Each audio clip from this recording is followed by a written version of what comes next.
Bonsoir et bienvenue à votre capsule Mission CCDM du mois de mai. Nous tenons d'abord à vous remercier pour votre fidélité et votre générosité. Ainsi, nous avons pu déjà distribuer les montants du premier trimestre à nos missionnaires. Ce mois-ci, nous avons préparé une émission spéciale car nous désirons principalement rendre hommage à Michel Charbonneau, un missionnaire, un vrai héros chrétien qui nous a quittés récemment. René a fouillé dans nos archives vidéo et a pris un extrait de 2 entrevues réalisées avec Michel, une au mois de juillet 2021 et l'autre au mois d'octobre 2024, peu de temps avant son départ pour Haïti, qui fut également le dernier message. OK, donc là, lorsque vous êtes prêt, on y va. On est prêt, Michel. Vas-y. OK, bonjour tout le monde. On est content d'avoir le privilège d'être avec vous ce matin. Et merci beaucoup de l'accueil que vous nous apportez. Et bon, on est là et on est toujours vivant, Dieu merci. Et on est prêt à rencontrer le Seigneur, mais on est prêt à vivre pour lui aussi. Les bonnes nouvelles, on a eu dernièrement pour Pentecôte un réveil qui a duré 8 jours. Et on avait préparé 120 flammes en plywood et peut-être 2 pieds de haut chaque, 60 cm. On avait accroché ça partout dans l'église. Et on avait des invités des Assemblées de Dieu, des frères haïtiens qui ont partagé la réunion. Chaque soir, ils ont partagé, ou chaque jour, ils ont partagé la parole. Et ça a été vraiment apprécié des jeunes. Je pense que Dieu a touché des jeunes pendant ce temps-là, comme on n'est pas habitué à voir les jeunes touchés. Et on bénit le Seigneur de cela. Des bonnes nouvelles, cette semaine, on a reçu un conteneur mardi avec 26-27 000 Bibles complètes en français qui vont être utilisées pour évangéliser dans le pays. Et c'est vraiment quelque chose qu'on attendait depuis longtemps avec les Gédéons internationaux. Et cette année, on a, avec un évangéliste qui travaille avec nous, on a donné un Nouveau Testament, Proverbes et Psaumes à chaque policier dans le pays, 12 500 livres qu'on a donnés aux agents policiers et aux militaires, l'école du dimanche, et avec les enfants. Donc, on a une quarantaine de jeunes qui sont moniteurs ou assistants, avec 500 enfants qui viennent à l'école du dimanche. On met donner à manger, oui, mais on met l'accent vraiment sur la parole afin que les jeunes soient sauvés, soient engagés à mettre leur foi à l'action. Concernant notre sécurité, il est évident que c'est un pays dangereux. C'est un pays où on est à risque et on a eu beaucoup de kidnappings. Les gangs ont brûlé des écoles, brûlé des églises. Et c'est dangereux. Et on veut vraiment remercier ceux qui parrainent des enfants. Et certainement, les gens ne réalisent pas le bien qu'ils font. Oui, bonjour tout le monde, bonjour. Et c'est une joie et un privilège d'être avec vous aujourd'hui. Et vraiment, on devait être avec vous en personne. Et le 1er octobre, on a pris l'avion pour retourner à la maison à Port-au-Prince. Il y a un petit dicton là-bas qui nous dit « La caille, c'est la caille. La maison, c'est la maison. C'est là que nous sommes à la maison, c'est là que nous sommes bien. » Donc, on est actuellement à Port-au-Prince. On a dans la ville une population déplacée de plus de 100 000 personnes qui ont dû fuir la maison à cause des gangs. Donc, les gens se sont retrouvés dans notre quartier au milieu de la ville où on entend le soir des coups de feu, mais où nous sommes, c'est comme la sécurité. C'est comme si on avait des speakers qui nous amènent des coups de feu, mais là où nous sommes, vraiment, c'est tranquille et on bénit le Seigneur. Et on peut travailler en toute liberté. Donc, on a nos réunions le dimanche matin, l'église est ouverte, l'école est ouverte. Actuellement, en Haïti, on a plus de 5 millions de personnes qui souffrent de grande nutrition. Donc, selon les Nations Unies. Donc, 5 millions de personnes qui n'ont pas 2 repas par jour. Et donc, les gens ont faim. Beaucoup de nos étudiants mangent un repas aux 2 jours à la maison. Donc, quand on met quelque chose sur la table, c'est pas long, l'assiette est vide, il n'y a pas de perte, on jette rien à la poubelle, tout est mangé, les gens ont faim. Et on va commencer dans les jours qui viennent avec le riz et le poisson. Et on espère, on prie que Dieu pourvoie aux besoins, qu'on va pouvoir donner 2, 3 repas par semaine pour compléter les jours creux à la maison. On est de retour en Haïti. On va voir comment ça va aller. C'est pas plus sécuritaire que ce l'était, honnêtement. Et on s'en va là-bas et on va voir qu'est-ce qui va se passer. On va voir comment on fait face à la violence. Et on espère revenir, mais si on ne vient pas, on a dit à des jeunes, c'est là que tu creuses s'il m'arrive quelque chose. Donc, on est prêt à mourir là-bas, on est prêt à vivre là-bas et à revenir pour venir porter de bonnes nouvelles de ce que Dieu fait en Haïti. Donc, que Dieu vous bénisse, que Dieu puisse vous garder, vous protéger, que Dieu puisse vous faire grandir numériquement et spirituellement, et que Dieu pourvoie une relève, parce que j'ai vu beaucoup de cheveux blancs dans les églises et peu de pasteurs qui sont jeunes. Donc, que Dieu puisse pourvoir à ce besoin au Canada d'une bonne relève qui est en feu pour les gens qui sont perdus. Donc, merci de faire équipe avec nous. Merci pour vos offrandes, pour vos prières qui nous permettent d'être là-bas depuis 28 ans et de servir fidèlement le Seigneur. Aussi, nous avons demandé à Louise, son épouse et partenaire de mission, qui est actuellement au Québec, d'apporter un témoignage personnel en mémoire de Michel. Bonjour tout le monde. Je voudrais vous parler brièvement de Michel, qui était mon mari. Et il a donné sa vie à Jésus quand il avait 12 ans. Il marchait seul sur une voie ferrée. Puis personne ne lui avait jamais témoigné. Puis il s'est mis à parler dans d'autres langues. Il ne savait pas ce que c'était. Puis à l'âge de 21 ans, il y a eu un grave accident de motocyclette. Il y a eu beaucoup de fractures, 8 jours dans le coma. Mais il s'est rétabli. Puis plus tard, bon, je l'ai rencontré, on s'est mariés. On a fait les études à Formation Timothée dans la ville de Québec. Et puis quand on a pris une église à Matane, c'était en Gaspésie, donc le matin, prêchait à Matane, l'après-midi, on allait à Amqui, et parfois, il allait dans une autre ville pour prêcher le soir. Et quand après que Naomi et Pierre sont nés, j'étais enceinte de 6 mois, puis on est déménagé en Côte d'Ivoire, en Afrique de l'Ouest. Donc, on y a passé presque 9 ans. Et puis là-bas, bon, il s'est passé vraiment des belles choses. Dieu faisait des guérisons, puis des miracles, puis plein de gens qui étaient sauvés. C'était formidable. Michel, c'était vraiment un homme qui était sage. En 1996, on avait toujours à cœur de déménager en Haïti. Et puis, la mission nous a autorisés à déménager. Donc, on était resté en Haïti toutes ces années-là. Excusez, c'était en 1996. Et donc, le ministère là-bas, c'était surtout avec les enfants et puis les jeunes. Parce que les enfants sont partout, donc c'était facile de les réunir.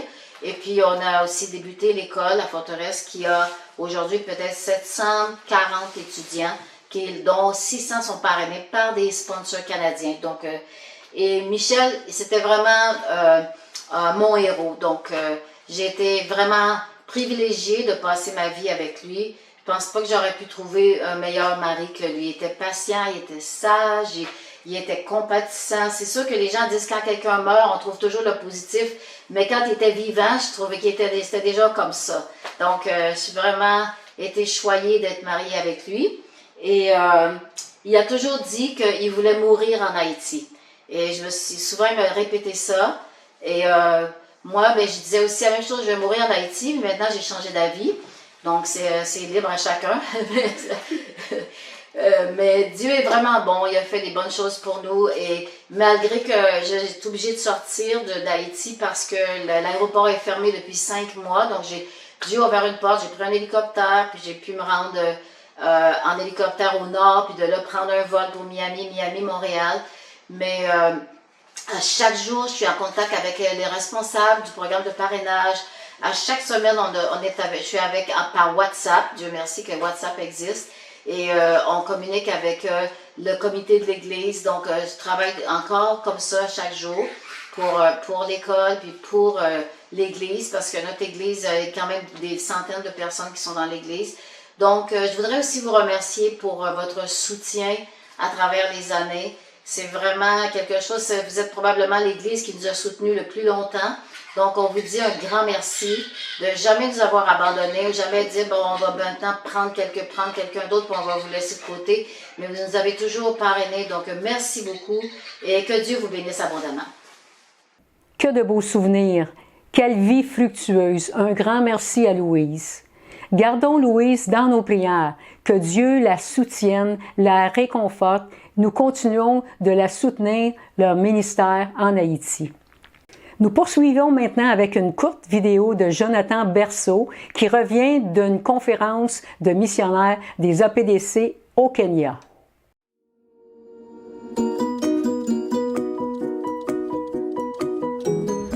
Bonjour spécial à l'église des Mascoutins de Saint-Hyacinthe pour vous dire un petit merci pour votre soutien et vous donner des nouvelles depuis Mombasa au Kenya. Bonjour à tous depuis le Kenya actuellement où je suis à Mombasa pour une retraite avec les missionnaires des Assemblées Pentecôte du Canada qui sont en Afrique.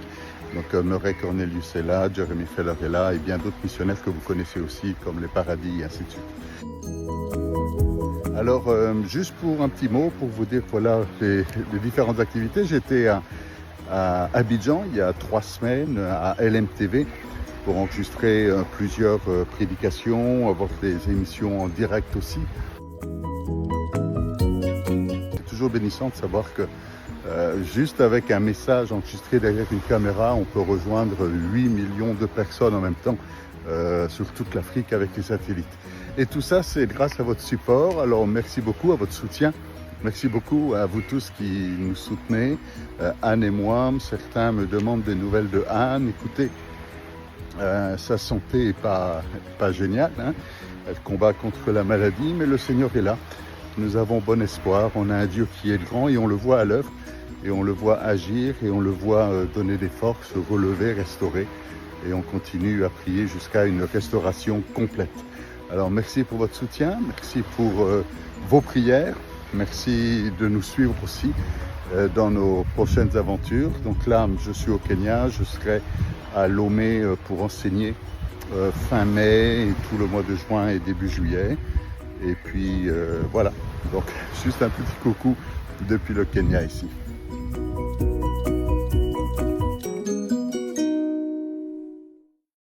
Vidéo, conférences missionnaires, émissions de TV pour le continent africain. Merci Seigneur pour ce que tu fais à travers Jonathan et continuons de prier pour son épouse et lui. Terminons avec une vidéo de Porte Ouverte dont la mission est d'aller là où les chrétiens sont fortement privés de liberté religieuse et persécutés. Vous serez bénis par les témoignages de 2 imams musulmans éthiopiens qui se sont convertis au Seigneur. Comment sommes-nous devenus amis? Par la foi. Quelle foi? Notre foi en Jésus. Nous sommes actuellement en période de Pâques, en tout cas au moment de la sortie de cette vidéo, où nous célébrons la mort et la résurrection de Jésus, qui a réconcilié l'humanité tout entière avec le Père. Et le double témoignage que je vais vous raconter aujourd'hui fait écho à cette histoire, car il parle d'une réconciliation improbable entre 2 hommes, que seul Jésus a pu rendre possible. Bulbula et Adam étaient auparavant des leaders musulmans de premier plan dans leur communauté. Aujourd'hui, ils sont tous les 2 devenus chrétiens. Je m'appelle Bolbola Mohamed et j'étais autrefois un leader musulman. J'ai vécu quelque temps en Arabie Saoudite, à Médine. J'y ai étudié avec un ami et j'y suis resté environ 1 an et 3 mois. C'est pendant mon séjour qu'une nuit, le Seigneur m'est apparu en rêve une première fois. Après mon retour en Éthiopie, le Seigneur s'est à nouveau révélé à moi par le biais d'un rêve. Cela s'est produit dans ma propre maison vers 3 heures du matin. Il a dit « Je suis ton Messie. Accepte-moi et quitte la communauté musulmane. » Il m'a dit « Viens, je te veux. » Plus tard, alors qu'il se promenait en ville, un mystérieux jeune homme s'est approché de lui et lui a dit « Viens, Dieu te veut, il te veut pour son œuvre », faisant écho au rêve qu'avait reçu Bulbula. Le jeune homme l'a pris par la main et l'a emmené dans une église. Nous avons marché ensemble jusqu'à l'église. Le pasteur et les anciens étaient tous présents. Mais après mon entrée dans l'enceinte, le jeune homme a disparu. Je ne sais pas où il est allé. Les anciens de l'église ont ri quand ils m'ont vu. Ils disaient « Qu'est-ce que notre frère musulman fait ici ?» Ils ont refusé de m'accepter jusqu'à ce que je les convainque que je m'étais vraiment converti. Cela a été comme un coup de tonnerre dans la communauté. Et malheureusement, la conversion de Bulbula a été très mal prise par ses anciens adeptes et amis. Ils ont tout fait pour détruire sa vie. Ils ont volé son bétail et ses récoltes et brûlé sa propriété. Cela a escaladé jusqu'à la violence physique. Un jour, il s'est fait attaquer avec une telle violence que ses agresseurs l'ont laissé pour mort. Mais il a survécu malgré une fracture au crâne. Même sa propre « voulait sa mort et promettait une récompense à quiconque le tuerait. Dieu m'a dit « Tu ne mourras pas. Je vais faire quelque chose de nouveau ici et le faire grandir. » Et jusqu'à aujourd'hui, il continue de m'aider. Lorsque Adam, qui était aussi un dirigeant de la mosquée, a appris que Bulbula avait accepté Jésus comme son sauveur, il a annoncé publiquement qu'il allait le tuer, devenant ainsi l'une des nombreuses personnes qui voulaient sa mort. Mais Dieu avait d'autres projets pour Adam. Pourquoi à l'époque tu me persécutais et tu voulais me tuer? Quand tu t'es converti, je te considérais comme une honte, comme un païen. Voilà pourquoi j'ai essayé de te tuer avec une lance. Même si tu étais mon cousin, je te voyais comme un païen. Je voulais te tuer et ainsi aller au paradis, parce que pour moi, tu ne valais rien. Mais un jour, j'ai eu une vision. Jésus est venu directement du ciel dans ma petite case. Il s'est tenu là comme une personne réelle et a dit à plusieurs reprises « Mon fils, je t'appelle. » Je lui ai répondu « Pourquoi m'appelles-tu? Es-tu une personne ou un démon?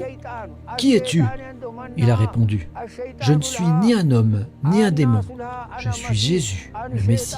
Je t'appelle pour te donner la vie éternelle. » C'est ainsi que j'ai trouvé la foi. Pour Adam, la transformation a été radicale. Il était devenu semblable à l'homme qu'il haïssait le plus. Et ce dernier était à présent son frère en Christ. C'est souvent ça aussi qu'il se passe lors de la conversion. Le mur de haine qui nous sépare des autres n'a plus lieu d'être. Bulbula, qui n'avait jamais tenté de se venger ou même de critiquer Adam, lui a bien sûr pardonné. Il était mon persécuteur et maintenant, il est mon ami. Nous allons partout ensemble en tant qu'amis. Nous allons même prêcher l'Évangile ensemble. Depuis le jour où j'ai cru en Jésus-Christ, j'ai été persécuté. J'ai été battu. On m'a volé mes vêtements et mes affaires à plusieurs reprises. Ils m'ont pris mes bœufs que j'utilisais pour l'agriculture. Ils ont détruit mes récoltes. Il y a 7 mois, ils ont poussé ma femme à divorcer. Ils espéraient que cela me ferait revenir à l'islam. Je crois en Jésus pour mon âme. La persécution est bonne pour nous. Elle nous aide à rester dans le droit chemin et à réaliser les vérités bibliques. Nous restons fermes en disant « Nous connaissons maintenant le bon chemin. Nous avons trouvé la paix et nous nous y tenons. » Son amitié avec son ancien persécuteur est un témoignage de la puissance de la foi, du pardon et de la persévérance face à l'adversité. Autrefois ennemis, ils sont aujourd'hui frères dans la foi, unis dans l'amour de Jésus, qui, à Pâques, a vaincu la mort pour nous offrir la réconciliation et la vie éternelle.